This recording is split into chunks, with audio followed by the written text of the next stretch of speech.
Yes, thank you. I guess should I just. Okay. Can you hear me so far, or should I speak up a little bit? Anyway, as you can see, I'm German. I'm having my break here right now. A proper dish. Yeah, briefly introduce myself. I'm living here now since 2 years, working here for now the second company, helping companies to develop in German-speaking markets. Right now I'm working for Smart Organic, which is a company we're producing food, among other things, for instance, the roux bars. Does anybody know the roux bars? Yeah, okay. Anyway, that doesn't have anything to do with the story I'm going to tell you right now. It's a short story involving police cars, some interesting things, let's say. But really fast, I just want to connect to something that I've heard in the previous story. Let me put my dish away. Just want to say, like, really quick, because one of the comments, for instance, about the event on Facebook, I've read, like, guys, like, this is Bulgaria, this is not about being, like, or like having to struggle to survive, like, it's not that bad, it's in the end, it's quite good. So here, I just want to say, like, I'm living here since 2 years, and I'm planning for a lot more years, so I guess it's not that bad at all. So I hope you understand the fun in the whole thing. And the second one was when I heard about traveling by train. that was a quite interesting thing. Like, I've been traveling on a train here in Bulgaria as well. But every time I'm going to Germany with my colleagues and we're traveling by train again, my colleagues are like, oh, look at those nice trains, it's the ICE, they're going so fast. And yeah, but the thing is, like, we're going to the big cities, like where Germany has to show off. But if you go countryside somewhere, yeah, there you find the small old train. And just to give you a little anecdote right now, what just recently happened to me in end of December, I was traveling by train through Germany, and I'm paying for like 50 kilometers or 60 kilometers. I'm paying something like 40 euros with a reservation place or something. So you enter the train, it's absolutely crowded. And apparently it happened that, you enter the train, it's too full, they had to change some of the wagons. So my reservation was not valid anymore, so you just have to find a place somehow, and after traveling for like 10 hours, you're just kind of tired, you just don't want to. Anyway, so I found a place, but it was quite cold in that wagon, so it turned out it was just a wagon which was quite frozen when we entered the train, because it was just ice cold. I was like, yeah, I don't mind, like after 10 minutes, they're gonna put on the heating, everything is okay. After 30 minutes of traveling, there was still no heating, so you're freezing, you're wrapping yourself in all kinds of clothing and stuff. And then the guy from the train, the guy who was checking the tickets, he was just passing by. I was like, excuse me, like, what about the heating? It's broken. So, yeah, I'm not gonna fix it. It's like, I wasn't asking you directly, but what's gonna happen? So, just to give you an idea, like, this happens in Germany as well. Like, it's not all, fairy tales and stuff. But since hitchhiking and this is a nice bridge. Since hitchhiking and traveling by train are not always the best options, at some point here in Bulgaria, I decided I want to own my own car. Like, I'm tired of having to check all the different taxis and fake taxis. Yeah, I had my experience around that. Quite funny, but not for everyone. So that was okay, so I decided to buy myself a car. Okay, I checked a few options here in Bulgaria, and then I decided to buy the car from Germany. Classic. I found a car, an old used car. You have experience as well, right? So I found a car, and then I was wondering, like, how to get the car to Bulgaria. So I arranged around then. Before I continue with the story, like, from the foreigners here in this room, like, how many people do have a lawyer that speaks English that they can call right away? Like, for instance, right now. I see one. That's very wise. Also two, that's even wiser. Wow. Okay, keep that in mind. So, can you actually call those lawyers even on a Sunday while they're playing soccer? Good, in case. So, okay, I was speaking to a friend of mine in Germany who wanted to visit me. And I offered him, okay, dude, because I don't have that many vacation days, so what do you think about making a road trip? Just put someone, you pick up my car, everything, I'll arrange everything, I'll pay for everything. You make a road trip from Germany and come to Bulgaria and just bring me my car. And he was like, dude, that's awesome, thanks. So, okay, I arranged everything. I called the car dealership in Germany. It's a used Subaru. It's quite old, but it's fine. Good for the roads here. So I called the car dealership. Yeah, no, I'm not going to speak about that right now, but still. So everything was arranged, everything was fine. So I told my friend, okay, just go to that car dealership, tell the guys you're going to go to Bulgaria, and they're going to give you the license plates, everything's fine. All right? So I was a bit worried because my friend, sometimes when he's overexcited about road trips and something, like they tend to have too many beers before they leave, and then kind of, But no, everything worked out fine. I called him and I was like, how is everything? No, we just got the license plates. We're here at the car dealership. We're leaving now. All right. So,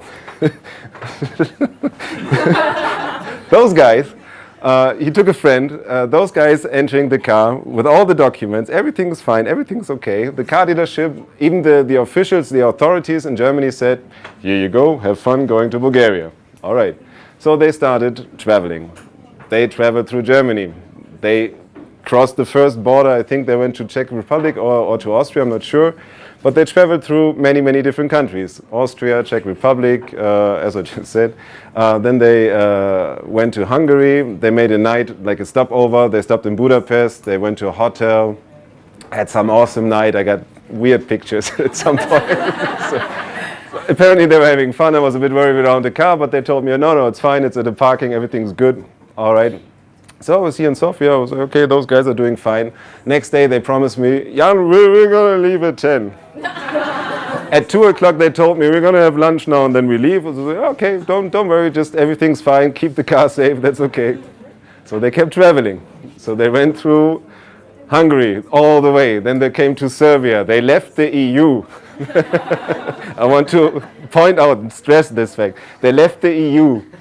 They were traveling through Serbia. Nothing happened. They got even checked once in a while, and they had some questions once in a while, but I'll pick up that fact later again. So, and then they entered Bulgaria again, like entering the EU again. So at the border, there was the border patrol, the border police. Show me all your documents. And the guys were like, yeah, sure. Very proud to almost be there, almost done, everything's fine. So they checked all the documents. Apparently everything was okay because they were allowed to enter the country and they kept traveling to Sofia. In the end, they arrived in Sofia at around, good evening. Feel free.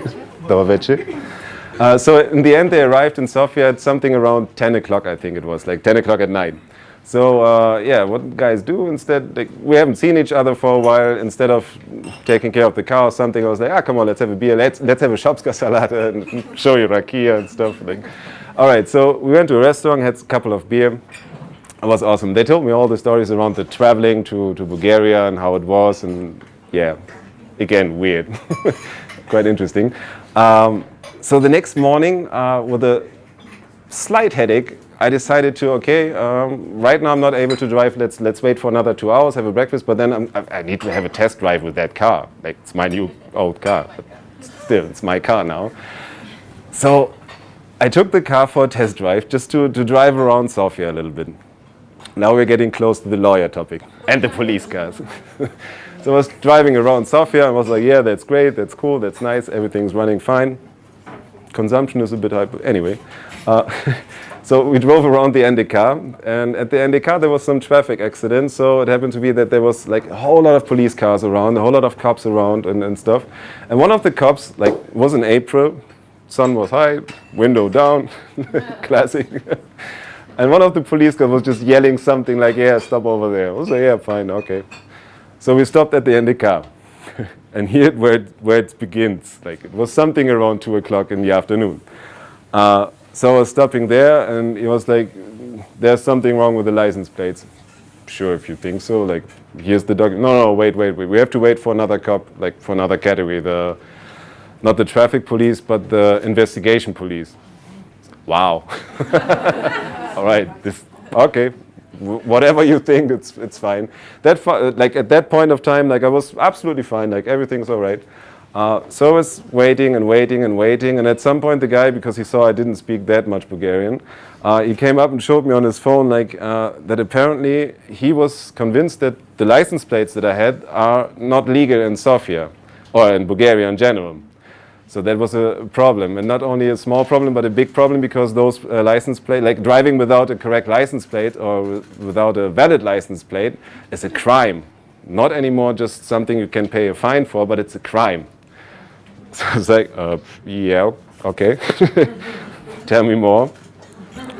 And he was, sorry. I wish I was laughing in that moment that much. But I wasn't. I was aware something was happening. So, okay, there was this situation, apparently. And then he kept explaining, it's a crime, and then they already told me, if you have, like, there's the possibility of going to jail. Yeah, right. Like, many people have seen this car. It has been checked on the on the border. Like, nothing can be wrong at all. Like, come on. Okay. So approximately 2 hours later, when the traffic or the investigation police arrived, they were able to explain to me that this is now a crime and they don't know what to do. Unfortunately, they seriously didn't know. Unfortunately, it happened to be that it was a Sunday, so now we're coming to this lawyer topic, because I kind of figured out maybe I'm going to call a lawyer right now just to make sure, because when I asked, like, after 2 hours and having a lot of coffee all the time, I was getting nervous, yeah. And I asked, like, can I just go to the bathroom? Like, there was a Starbucks or something nearby. So I went to the bathroom, and the cop was just, like, sending 2 of his fellow cops, like, go behind him. So there were 2 cops, like, carrying their guns behind me. I was like, okay, for driving this car, this is a heavy crime, obviously. Like, they're sending 2 cops to the bathroom. So, all right, okay, now I'm going to call people. Like, by that time, I still had my phone. So I was starting to call people, everyone I know. I was like, dude, following situation.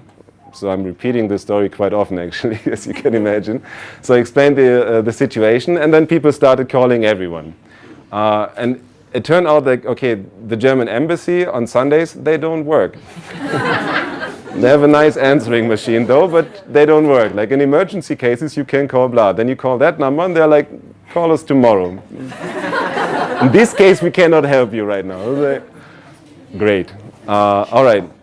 So even friends in Germany, with some contacts, everybody was involved, but nothing was possible at that point. And then they started to explain to me that there is this possibility in the Bulgarian law to keep you for 24 hours. I was like, oh, seriously, like, it's a sunny Sunday. Those guys are going to leave like 2 days later. Like, we don't have that much time together. That would be a pity, actually. No, and especially with foreigners, the guy tried to explain a little bit. We don't know if you're just going to run off the country. And I was like, dude, I have an address here. I have a car here now. I even have another car, which I'm going to sell. But, okay, anyway. Okay, so we were standing there, he was explaining, and I was not allowed to leave at any point, nothing. I was like, all right. Finally, somebody called me, I was like, yeah, and I managed to find a lawyer. He's going to be there in about 10 minutes. After 45 minutes, he arrived, shorts, a shirt, sweaty all over, decent guy with his ID card, like the advocate card. Showing that those to the police guys, because by that time already nobody was allowed to enter or come close to the crime scene. And yes, the crime scene happened to be an old red Subaru. I don't want to talk about this car. So he came, we spoke, he explained to me, and instead of and I was just fascinating, like usually you just get an answer, like you're asking, okay, tell me what's going on, what do they want? He was like, okay, let me ask them. He turned around, he went to this, that actually was one of the new Volkswagen buses, like not the small Opel Astra police car, no, like the big van. So he went to the van, I was like, okay, he's going to tell me in a second what's happening, and then I can just go home. And okay, even if there's a charge or a fine or something, okay, I'm fine. Like, I didn't know, my fault. And I was like, dude, and he was talking, and he kept talking. Okay, that makes me nervous now, like, because he was just talking for like half an hour or something. I was like, all right. And then he came back, and he was like obviously nervous. I was like, yeah, and my lawyer was like, Jan, we're still talking. I was like, yeah, I can see that, but maybe you have to prepare to go with those guys for 24 hours. Just, we're not sure, like they're not sure, like it's a new law, and they're not really sure how to deal with it right now because you're foreign. So, all right, keep talking, do a good job. So he kept talking and talking and talking. Then he came back and he was like, I have no idea. And then he explained me the law situation, what it was, that I have to do it on purpose and everything. I was like, I didn't do it on purpose. And yeah, but you cannot prove it right now. And there has to be a judge that judges that, and you, the whole situation, the crime scene. All right, okay, like you feel really, really shitty in that moment, especially time's running off. And I saw, like, my friends were the best. Like, they in the meantime, they were at some point asking, do you mind if I just have a beer right now? I was like, go have a beer. But and you can see, like, in the car park, and I was like, okay, maybe just step aside, because by that time, the police wasn't asking about them, like, who was driving the car here. So they didn't know that those guys were right at the crime scene. So we kind of decided to, okay, just stay somewhere and don't come here and tell, that's me, that was my fault. So don't do that. Okay, those guys started drinking beer on the side, so I was a bit waiting.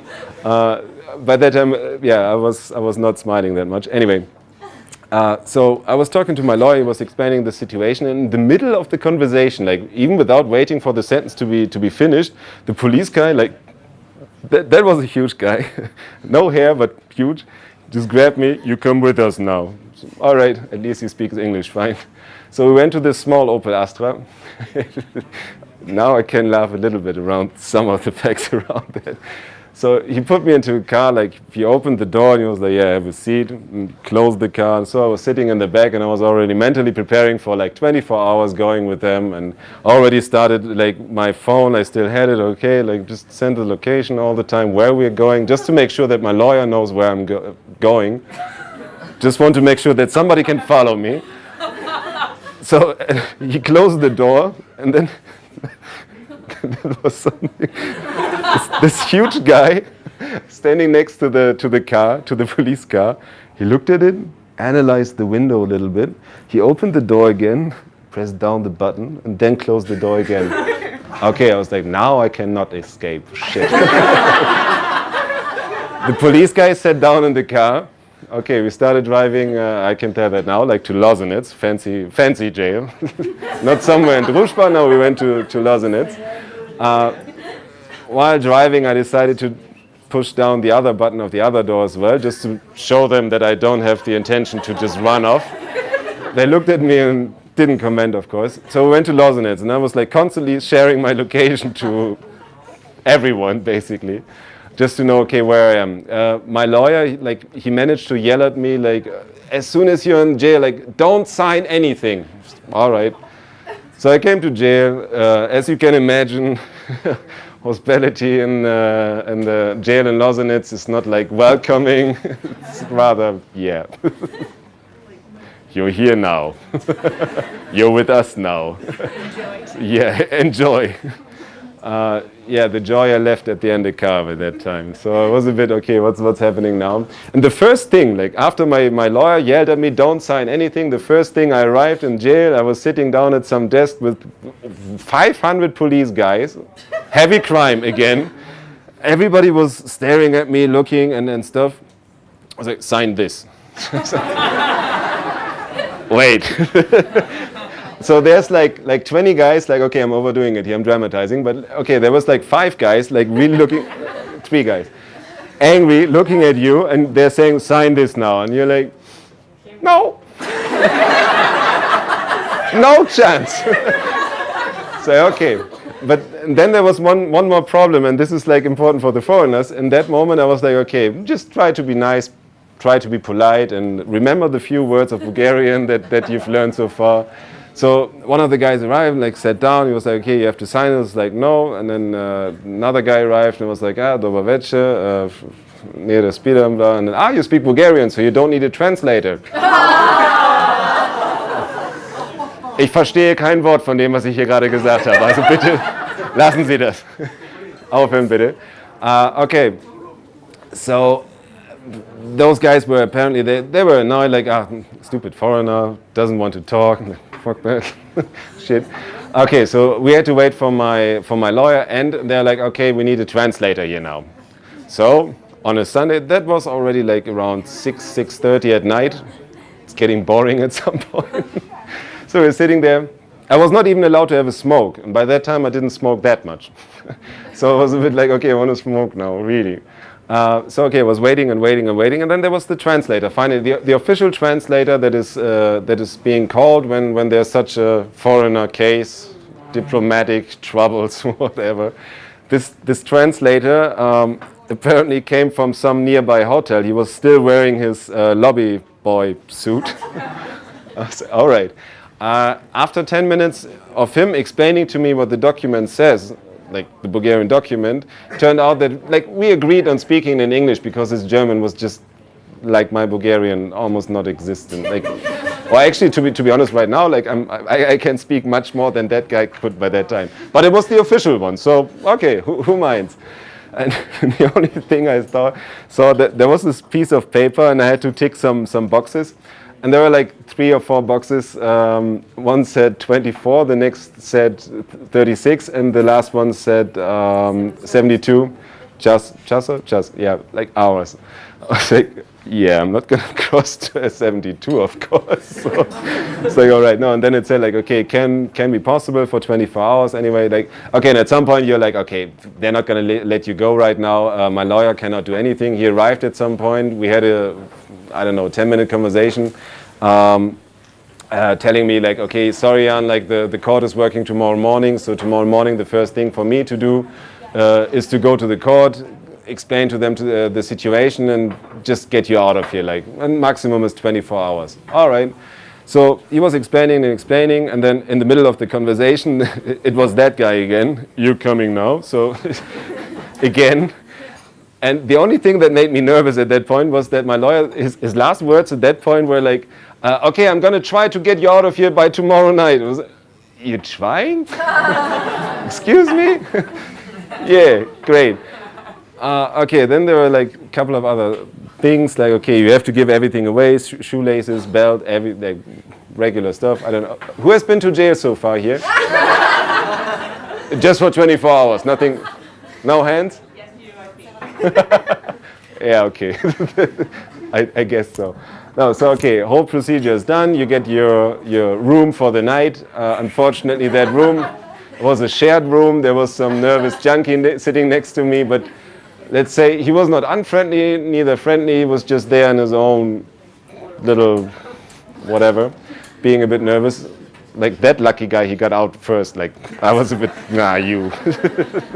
Anyway, unfortunately, it was quite cold at night, by the way, like, because during the day it was some 20 degrees. It was April, Bulgaria, nice sun, nice weather. I like that. So I was just wearing a t-shirt, but at night it got quite cold. It was like 8 degrees. So, I mean, you can imagine, like, on a Sunday night, I think it was like 8:30, how well, or how happy I was just to finally have a rest and just sleep next to that junkie on the floor. I couldn't sleep at all, of course. It was fucking cold. So sitting there, and the junkie had some newspaper there, but I was afraid, to be honest, to just take it. I was about to just cover myself a little bit with it, just to not be that cold. Because when I asked the police guy for a blanket, he smiled. He said sorry, and I have to say, like, those guys at some point, they were even quite helpful. Like they were also like, sorry, it's not our decision, and they were like, they were not polite and neither impolite. Weird situation, let's say. So anyway, okay, no blanket. Okay, and as soon as the junkie was allowed to leave, ha, that's mine. Covering myself. Finally, there was some newspaper warming me. It was great. Yeah, and then you sit there and you're waiting, like, okay, what's gonna happen now? You have no idea what time it is, and it's just extremely long, like, okay, and it's boring. No phone, no nothing. Okay, I'm just hoping that, yeah, something's gonna happen at least in the next 24 hours or so. So yeah, as I said, it was just boring. I know how many tiles there are. I don't know, like, they were funny. I was trying to read the newspaper, by the way. But I refused to. It was the yellow news. It was the state. No, I didn't like that. There was, yeah, no, Jauga news, something. It's like, I don't need that right now. I don't need to read anything about fun. No, so not knowing what time it is, of course, at some point I managed to sleep for like 2-3 hours or whatever. You wake up again, and I was like, okay, you wake up and you're like, that's been at least like 10 hours of sleep. And then there was just a small window on top of the wall somehow, and you could just see the sky, nothing else. The sky was still dark. That tells me it's not that late yet, so fuck. And then at some point I saw, okay, it's getting bright outside, so okay, I know what time it is. Okay, it's getting earlier and earlier. Then the next morning my lawyer arrived finally and was like, oh, yeah, let's go. And he was like, and he looked nervous, and I didn't like that at all. And he looked nervous. He was like, Jan, yeah, okay, following situation, yeah, this license thing is a crime, turned out to be, blah, and I have an appointment now with the court, and but don't worry, like, we'll try to get you out of here until night. It was like, stop using the word try. just say, get you out of here now. Okay, so again, the guy came, you go with us now, so back to jail. My lawyer left. And they managed to like have a conversation with the court until 5 o'clock. Like in total it was 23 hours. I was just sitting there not knowing what's happening. Then 23 hours later, my lawyer came again and was like, can we go now maybe? Like, that would be nice. Because I was also quite hungry. The only thing that they offer you, it sounds fancy now, but it isn't, was a caramel croissant. So, French cuisine in Lozenitz. Nice. So that was not the greatest thing, so I was quite hungry. Okay, but 5 o'clock, I was allowed to leave, finally. I went home, had a beer, finally a good rest, enjoying freedom for a while. I was like, okay, next day I went to work, to the office, and was like, hi Jan, you weren't here yesterday. No.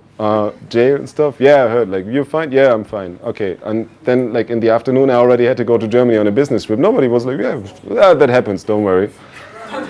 All right. Okay, I mean, it was a good thing then to travel for a week. And long story short, in the end, it turned out that the decision was wrong, because if I would have done it on purpose, like one of the police guys mentioned, like, you shouldn't have saved those 50 euros that you didn't pay for the more expensive plates that are valid internationally. I was like, it was not about saving 50 euros, trust me on that one. But it was like, okay, apparently it was really, yellow license plates are only valid in the country you're getting them. You need to have the red ones. And this is why the two friends of mine had so much fun on almost every gas station. All the guys dealing with cars, I was like, they're working here now. Yeah, that's fine, that's fine. Like, so all the criminals like driving with the stolen cars they're purchasing now the yellow plates. Hopefully it has some effect. Anyway, so okay, that was a wrong decision, but they quickly recognized that at the border control, they messed up something. So in the end, they were like, okay, don't worry, we're not going to put any charges on that one. So you're just free to go. Speaking to my lawyer, we had a small court case. I sued the police for this decision. I got my money back in the first place. Thank you.